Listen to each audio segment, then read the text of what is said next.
श्री शिवाय नमस्तुभ्य मित्रों, जय महाकाल, हर हर महादेव।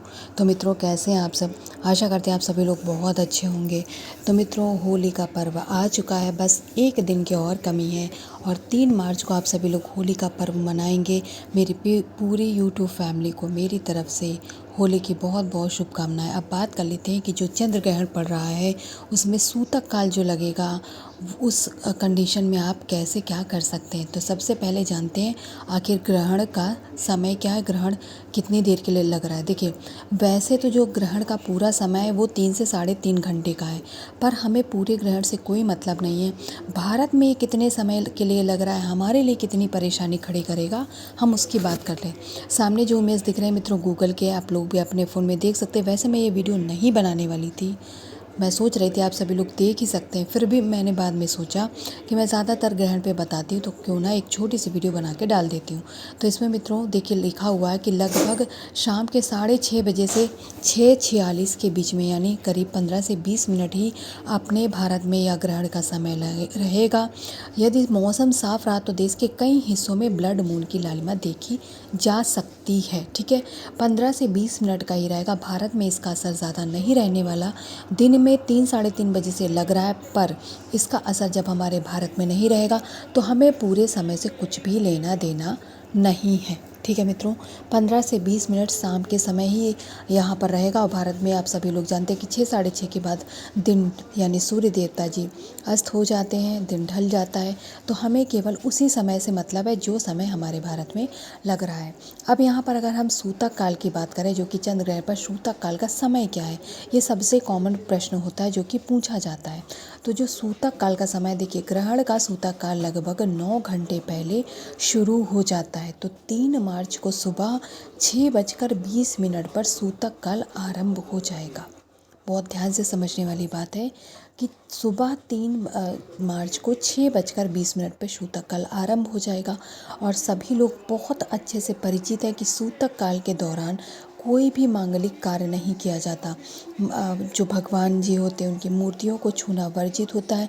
मंदिर के कपाट बंद कर दिए जाते हैं, मूर्तियों पर कपड़ा डाल दिया जाता है ताकि आप भूल से भी उन्हें स्पर्श ना कर लें। और क्यों, अगर स्पर्श कर लिया तो क्या होगा, कोई भूचाल आ जाएगा? भूचाल नहीं आएगा मित्रों, लेकिन आप लोगों को दोष लगेगा, पाप पड़ेगा। इसलिए सूतक काल का समय याद रखिएगा। अब सूतक काल के दौरान जब आपको पता ही है क्या नहीं करना है, लेकिन ग्रहण समाप्त हो जाएगा 15 से 20 मिनट के बाद। उसके बाद हमें क्या करना है, ये भी बहुत बड़ा प्रश्न होता है।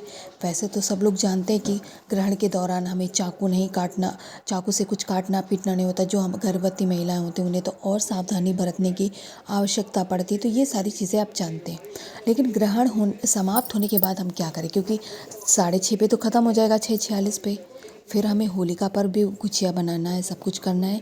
तो ग्रहण ख़त्म होते सबसे पहले आपको क्या करना है, ग्रहण ख़त्म होते पहले नंबर पे तो अपने घर को साफ़ करें। ठीक है, घर को साफ़ करने से मतलब आप गंगा जल लेकर के छिड़काव कर दीजिएगा। घर के सभी सदस्य स्नान करें। जो बुज़ुर्ग हैं वो नहीं कर सकते, बीमार हो गए तो बच्चे भी बीमार पड़ सकते हैं। तो आप अपने घर की कंडीशन के अकॉर्डिंग करिएगा। ग्रहण खत्म हो तो गंगा जल का छिड़काव करें, मैंने पहले ही बता दिया। मंदिर की सफाई करें और साफ पानी का पोंछा लगाएं। जिनके घरों में मंदिर है वो ऐसा करें। सभी प्रतिमाओं को, जिस पे कपड़ा ढका था, मैंने स्टार्टिंग में ही बताया था, जो मूर्ति है उन पे कपड़ा डाल दिया जाता है, तो वो कपड़ा आपको हटा देना है। और प्रतिमा को भी साफ गंगा जल से ही आपको छिड़काव करना है। मूर्तियों पर गंगा जल का छिड़काव करने से शुद्ध हो जाते हैं। तो ये तो बातें हो गई सब मंदिर से जुड़ी हुई, हम क्या कर सकते क्या नहीं कर सकते।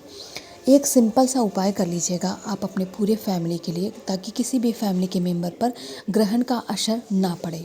ठीक है, एक तांबे का कलश लीजिएगा, उसके अंदर जल, गंगा जल, और तीसरी चीज़ कोई भी एक अनाज डाल लीजिएगा। क्या लोटा भरना? नहीं, बिल्कुल नहीं भरना, थोड़ा सा डालना है, एक चुटकी में जितना आ जाए उतना डाल लीजिएगा। अब इस कलश को आपको उठाना है। आपके फैमिली में जितने भी मेंबर्स हों सबसे इसे स्पर्श करा लीजिएगा। जितने भी लोग हों, बल्कि बच्चों से भी इसे स्पर्श करा लीजिएगा। फिर पूरे घर में इस कलश को ले जा कर के घूम जाना है। सबसे पहले पूरे घर में घूमने के बाद, जब सभी जगह, सारे कमरों में, सारे स्थान पे जाकर आप इस कलश को ले जा कर के घूम चुके होंगे, फिर लास्ट में आपको लेकर जाना है महादेव जी की शिवलिंग के पास। अब यहाँ क्या करना है, यहाँ पर इस कलश का जल आपको महादेव कि शिवलिंग के ऊपर मित्रों समर्पित कर दीजिएगा। अपनी पूरी फैमिली के लिए आप निवेदन करिएगा कि किसी पर भी ग्रहण का असर ना पड़े। अगर जाने अनजाने में कोई गलती भी हो गई हो किसी से तो महादेव जी उसे नादान समझकर माफ़ कर दें। ऐसी विनती करने के बाद में फिर उस कलश का जल महादेव जी के शिवलिंग के ऊपर श्री शिवाय नमस्तुभ्यम मंत्र का जाप करके समर्पित कर दीजिएगा। जब यह जल बहता हुआ शिवलिंग से नीचे गिरने लगेगा तब आपको कलश में थोड़ा सा जल रोक करके क्या करना है, लाना है। अब इस जल का आप छिड़काव आपके पूरे घर में करिएगा, ठीक है, पूरे घर में करिएगा। इससे ग्रहण का असर बिल्कुल भी आपके घर पे नहीं होगा, आपके घर की फैमिली के लोगों पे नहीं होगा। इस तरीके से आप होली पे आए हुए संकट को टाल सकते हैं ताकि आपकी फैमिली में इस त्यौहार पर कोई भी परेशानी ना, कोई बीमार पड़े, ना कोई अनहोनी हो। तो मित्रों इस तरीके से इस उपाय को करिएगा। इसे करने से आपकी पूरी फैमिली ग्रहण से बच जाएगी। श्री शिवाय नमस्तुभ्यम।